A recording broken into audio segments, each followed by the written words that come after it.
ආයිබෝන් අදත් ඔයගොල්ලෝ සාදරයෙන් පිළිගන්න Travel with Chef YouTube channel එකට. මම අදත් මම රෙසිපි එකක් අරන් ආවා. ඉතාමත්ම ලේසි රෙසිපි එකක් තමයි මේක.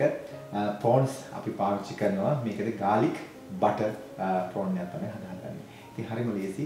මේ ඔයගොල්ලන්ට ඕන වෙලාවකට මේ වගේ දෙයක් ලේසි හදාගන්න පුළුවන් දෙයක් තමයි අද මම කියලා දෙන්නේ. බලමු කොහොමද ඒක හදන්නේ කියලා සායකට අවශ්‍ය මොනවද මේ අමුද්‍රව්‍ය කියලා. ඉතින් අපිට මුලින්ම අවශ්‍ය වෙනවා මේකේ මේ prawns එක. මේ prawns ඔයගොල්ලන්ට පුළුවන් ඇත්තටම මේ වඩාත්ම හොඳ පොතු අයින් කරලා ගන්න එක. ඉතින් මේකෙදි පොතු අයින් කරනවා වගේම මේකේ තියෙන මැද තියෙන මේ කළු පාට ඒ පැත්තත් අයින් කරලා සුද්ධ කරගන්න ඕනේ. ඉතින් පිරිසිදු කරගන්න ඕනේ. සමහරවිට ටේල් එක තියාගන්නත් පුළුවන්. අර මේ එන්ඩ් එකේ නැත්තම් මේ විදිහට සම්පූර්ණ සුද්ධ කරලා ගන්න පුළුවන්. ඉතින් හරි ලේසි. මොකද කන කෙනෙකුට හරි පහසුයි මේ විදිහට මේක සුද්ධ කරගත්තොත් කන්න. ඒක ඊළඟට අපිට අවශ්‍ය වෙනවා බටර් ටිකක්. බටර් ඕ මාජරි මෙතන තියෙන බටර් එක.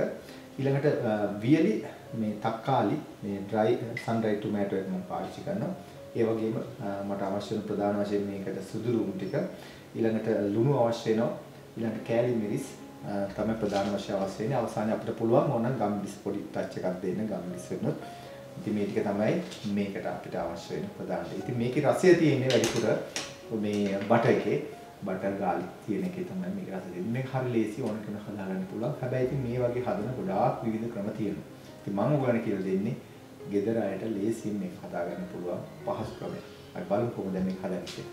ඉතින් මම මුලින්ම මේකට එකතු කරනවා පීනෙට කපාගත්ත සුදු ලුණු ටික.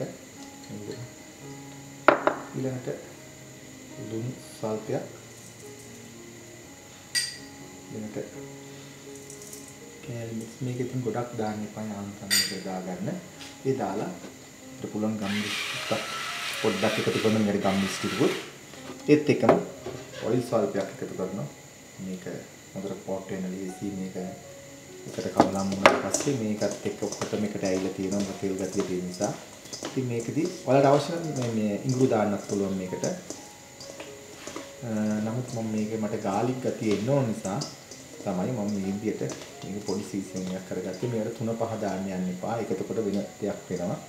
ඒ විදිහට මෙන්න මේ විදිහට මම දාගත්තා. ඊට පස්සේ දැන් මම කරන්නේ මේක මගේ පෑන් එක ලෑස්ති කරලා අපි මේක බැලගමු. ඉතින් මම මුලින්ම මේ වගේ පෑන් එකක් ලිපියේ තියලා රත් කරගෙන මම තෙල් ටිකක් දාන යාන්තම්. මොකද මම ඉස්සෙල්ලා කරන්නේ මේ garlic එක මේ prawn එක මම පොඩ්ඩක් බැද ගන්නවා.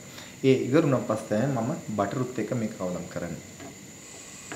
ඉතින් මේකෙදි මතක තියාගන්න මේ තෙල් දැම්මන් පස්සේ ගොඩාක් හීට් එක ගේන්න එපා. නැත්තම් මේක මේ ෆ්ලේම් එක වැඩි වෙන්න පුළුවන්. සහ මේ අපේ මේ prawn එක ඕනට වඩා ඕවර් කුක් වෙන්නත් පුළුවන්.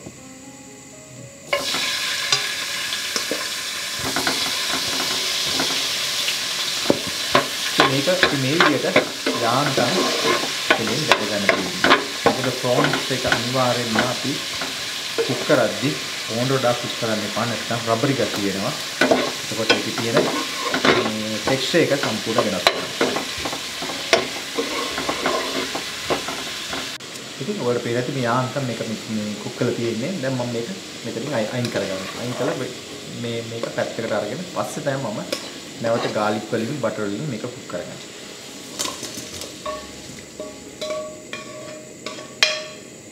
නැවත වතාවක් මම මේක මේ pan එක අවශ්‍ය නැහැ හොදන්න.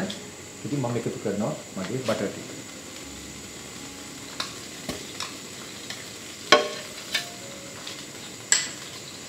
මේ විදිහට butter ටික මේ ආකාරයට මේක මේ කුක් වෙන්න අරින්න. ඒක මෙල්ට් වෙනකොට මම එකතු කරනවා මගේ මේ පැතිලියට කපාගත්ත garlic. මේක ඉතාමත්ම ලේසි. මොකද මේක ගොඩක් දේවල් අපිට කරන්න දෙයක් නැහැ. මේක හරි ලේසියෙන් මේක හදාගන්න පුළුවන්. ඊට පස්සේ මම එකතු කරනවා මේකට මගේ sun dried tomato එක. ඉතින් මේක ඔයගොල්ලන්ට පුළුවන් bell pepper පාවිච්චි කරන්න පුළුවන්. මේ විදිහට මේ තක්කාලි එකත් මේ වගේ වියලි තක්කාලි එක පාවිච්චි කරන්න පුළුවන්. ඊට පස්සේ මම දැන් එකතු කරනවා මගේ prawn. මට තියාගන්න මේක ගොඩාක් කුක් කරන්න එපා. ඒක නිකන් කවදාවත් විදිහට කවදාවත් කරලා මේක මික්සර් එකේ කුක් කරන්න තියෙන්නේ වෙන මේක වොස් කරමු නැත්නම් මේක ඔයගලන්ට දෙන්නේ මේක රබරි ගතිය වෙනවා. මේ හොඳට නැති. දැන් මම තව ගම්මිස් ටිකක් මේ විදිහට එකතු කරන උඩින් ඊළඟට ලුණු සල්පයක් එකතු කරා මේක ඉක්මන් ලිපින් අයින් කරගන්න.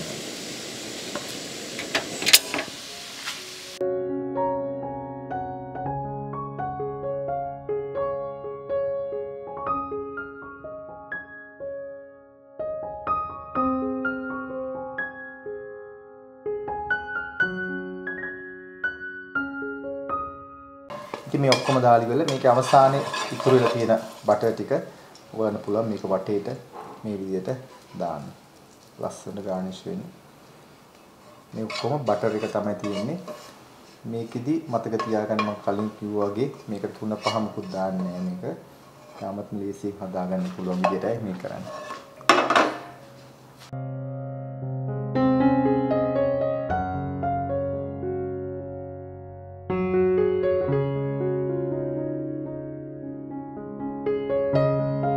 ඉතින් අවසානයේදී මම මේකට එකතු කරනවා මේ කොරියන්ඩර් කොළ ටිකක් වටේ ලස්සනට. ඔයගලන්ට මේක චොප් කරලා දාන්නත් පුළුවන්. නමුත් මේක ටිකක් අර ලස්සනට අපි ඩෙකොරේට් කරන නිසා මේක ඉතාමත්ම ලස්සනයි මේ අලංකාරයි. ඒ වගේම මේකේ හරිම සුවඳක් එනවා. මොකද ප්‍රෝන්ස් මේ බටරුත් එක බැදිනකොට ඔයාලා හරිම සුවඳක් එන්නේ පලාතම හරි සුවඳයි. ඉතින් ඔයගලන්ටත් මේ විදියට හදලා මේ try කරන්න පුළුවන්.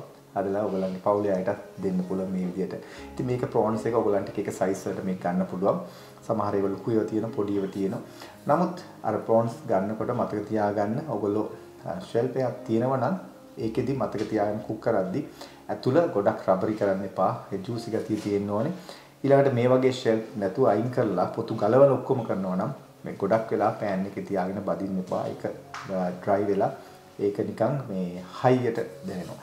ඒක අනිවාර්යයෙන්ම වැදගත් ඔයගලන්ට මේ වගේ දෙයක් කරද්දි හරි පරිස්සමට මේක උයා ගන්න ඕනේ.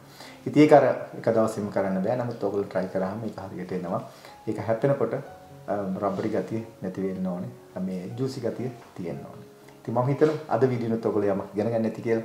නැවතත් මෙවැනි අලුත්ම වීඩියෝ එකක් අමිතුරු අදට ගිහින් එන්න ඔබට සුබ දවසක්. ආයිබෝවන්.